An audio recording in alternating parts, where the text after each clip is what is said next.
What's up, guys? Hey, Monty.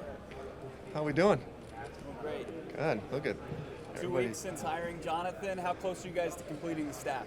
We are very close. We're very close. Almost completely done. We'll be able to announce that here shortly. It's been great. We got a lot of new faces in the building. Had a chance to get everybody together as a staff last week for the first time. Kind of get a state of the union of what to expect this week at the combine and roles and responsibility. And it was great to have everybody in a room for the most part. Almost everybody last week for the first time.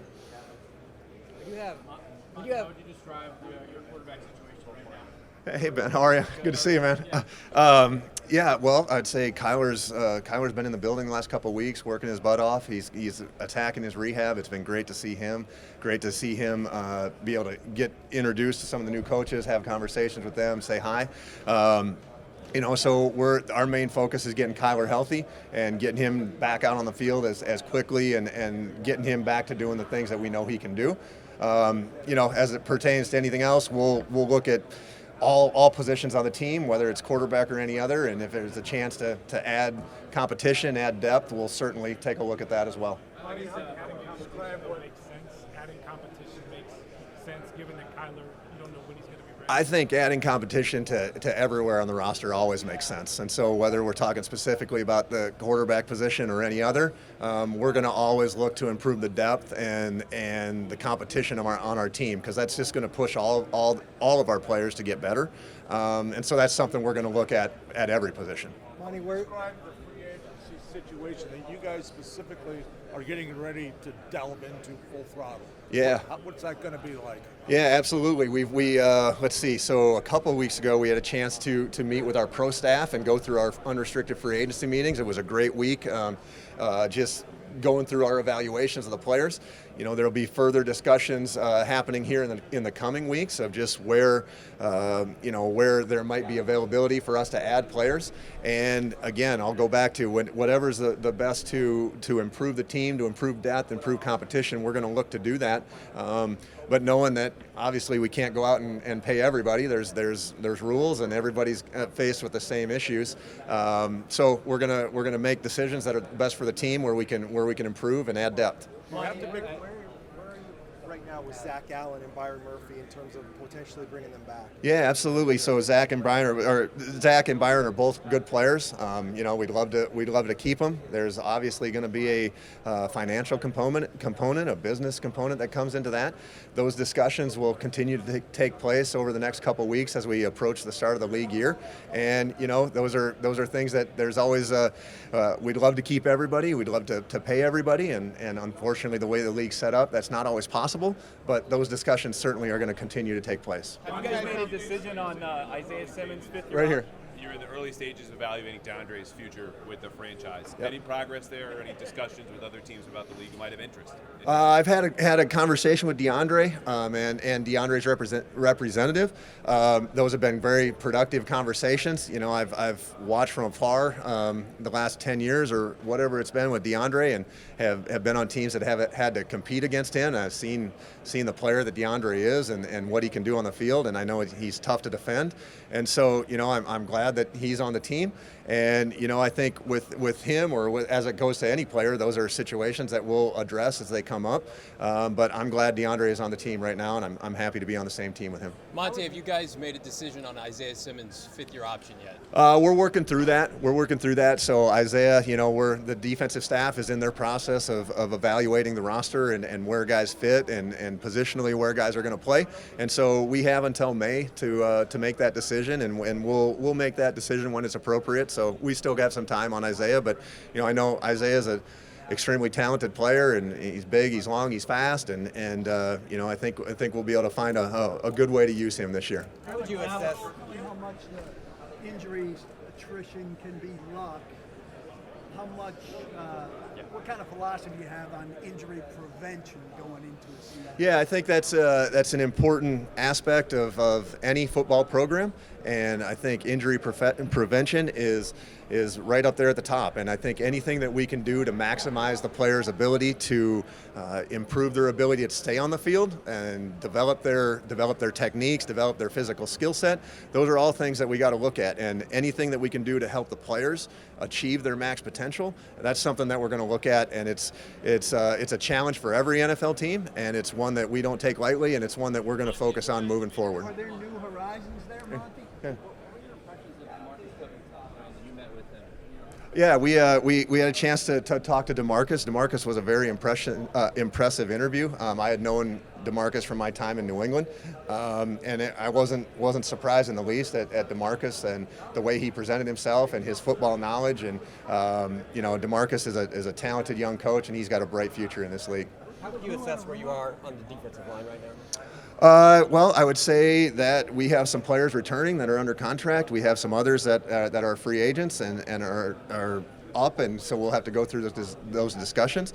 I think, there's some pieces in place up front. Ledbetter played well last year. Leckie played well last year.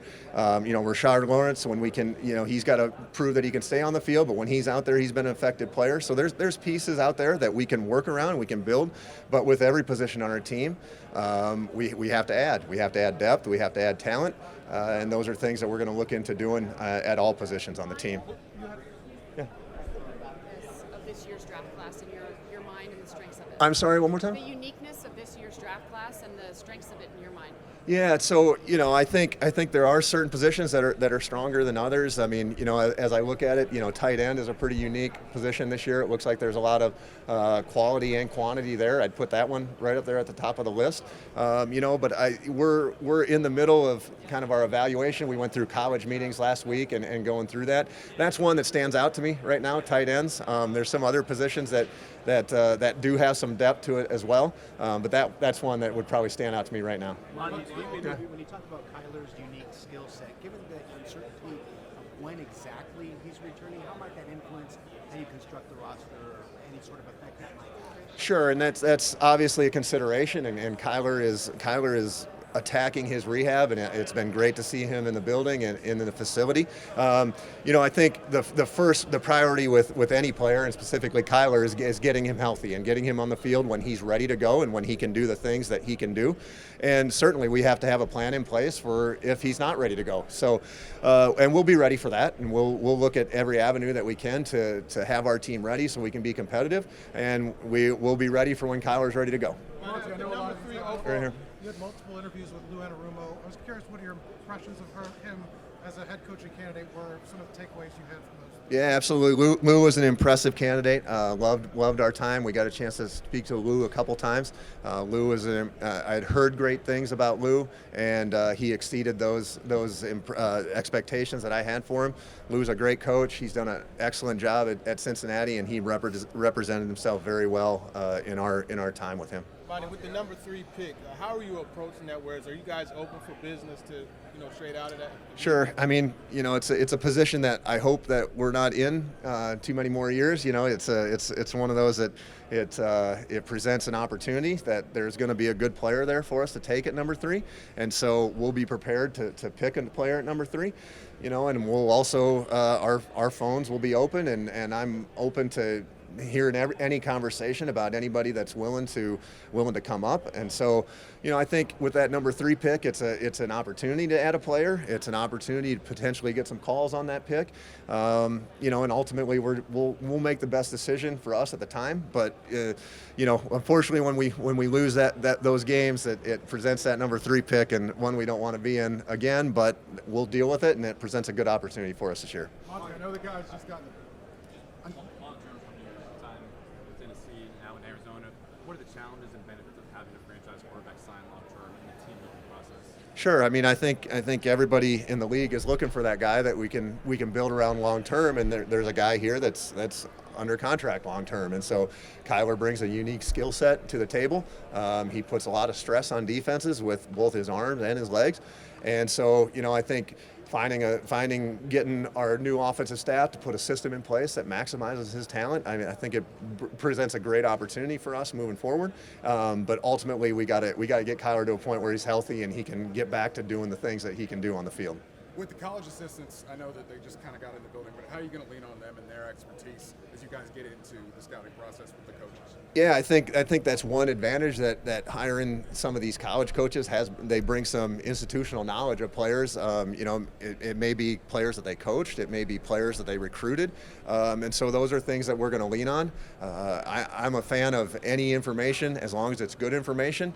Helps us in our evaluation process, and so we will gather all that we can from them, and we will use that to help us paint a picture of each prospect that they have some intimate knowledge of, and we'll use that to our advantage as we begin to evaluate these players.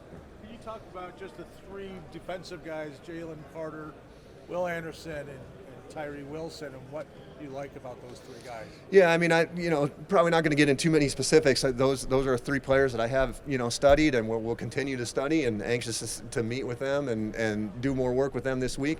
Those are three talented players, and they all bring different skill sets, and they've had good college careers. So we're excited to dive more into them and see exactly how they would fit for our team moving forward. What did you learn in the short term that you worked with Adrian Wilson, and was it kind of disappointing to see him or exciting to see him get an opportunity? I would say both at the same time. Yeah, I mean, Adrian was around for a few weeks when I first started, and he was able to go through some UFA meetings with us, the unrestricted free agency meetings, and I enjoyed our week. We had a great week together there. This is a great opportunity for him. I know what he's meant to this organization as a player and as a personnel executive. So yes, I'm sad to see him go, but I'm also excited for him and this new chapter and this opportunity for him to go back to his home state and go to the Panthers organization. So, excited for him, disappointed to see him that he won't be with us. Cap space, there's a lot of room for you to bring back guys and sign guys. You're not really binded by a financial burden here, are you? Yeah, well, I mean, everybody would always love to have more cap space, So, there's always going to be a trade-off if you make a decision to sign somebody and then you gotta cut somewhere else. So, there's always a financial consideration that goes into everything, and finding the right value and putting the right role on a player and how they fit with our team. So, I think those are all important, that we make the sound financial and we be fiscally disciplined as we make our roster decisions. And so those are all going to factor into our unrestricted free agency, retaining our own, and going out and adding any players. Have you gotten calls about the third pick, or these days do you get texts about it? No, it's still pretty early in that process. So no calls. No, we're those calls typically don't start till further down the road. So there's plenty of time for that. Yeah. You've got a new assistant GM, you're the new GM, new head coach.